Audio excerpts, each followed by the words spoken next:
Question C. A campaigner for keeping the speed limit at 30 miles per hour rather than reducing it to 20 claims that the stopping distances are less than those stated above. He takes a random sample of 40 first-year university students and finds their mean stopping distance is 21.5 metres at 30 miles per hour. Test the campaigner's claim at the 1% level of significance. Okay, so it's the hypothesis test for the mean of a normal distribution. And we start off with H0 and H1. H0 is always mu is equal to the mean that we thought it was originally, which at 30 miles per hour was 23.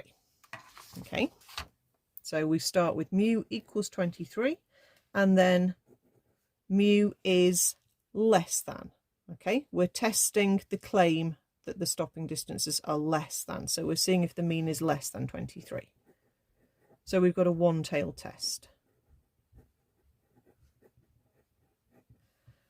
We can see what has happened in their sample. Okay, the mean of the sample is 21.5. Okay, so we just need to work out what the probability of this event happening is.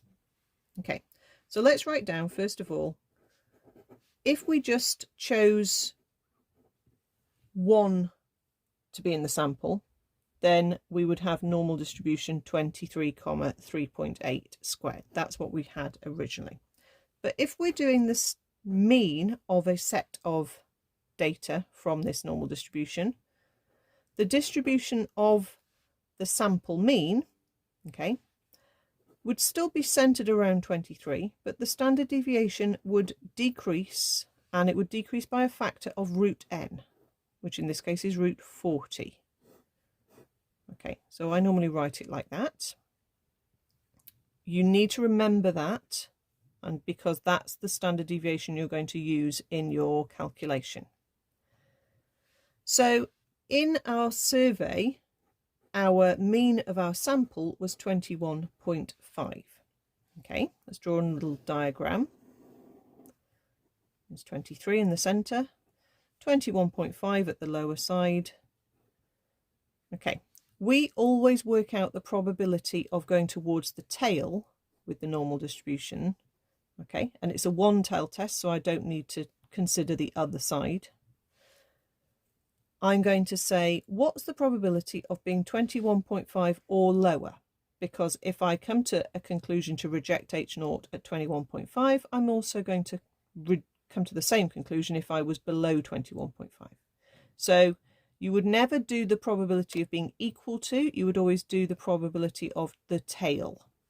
So we need the probability that the average of this sample came out less than, or you can write less than or equal to if you want, 21.5.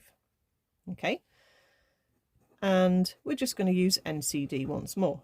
And again, you don't need to use the Z method. The calculator does it all now for you. Okay. So, NCD, lower is big negative, upper is 21.5. Sigma we're going to type in as 3.8 over square root 40. You can use the fraction button or the division button. 3.8 over square root 40. And mu is 23. Again, for your own calculator, make sure you put those in the right way round. Okay, so we press equals and we get a number in standard form. I'll turn that back into a normal number. So it's 0.00627, which is a very small probability. Okay, it's under 1%. Okay, remember 1% is 0.01. So this is about 0.6% chance. It's very tiny. Okay. And what we're saying is that the probability that the mean of the sample coming out as 21.5 or lower being that tiny, whilst we're still assuming that the mean was 23. So it's possible, but it's extremely unlikely. Okay. So comparing this to a 1% significance level, our test statistic, our p-value here that we've worked out, is below our 1% decimal, which would be 0.01. So therefore we reject H0. We always reject H0 if our event is really, really unlikely, okay?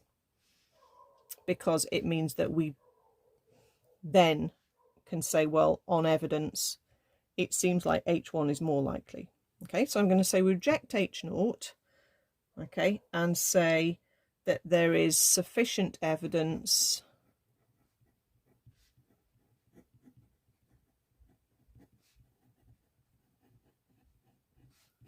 to support the claim. Okay, remember the claim was that the stopping distances were less than those stated above. In other words, the mean was below 23. So we are supporting the claim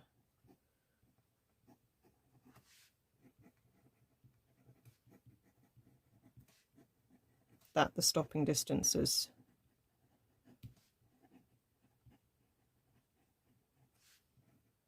are less than those stated in the table.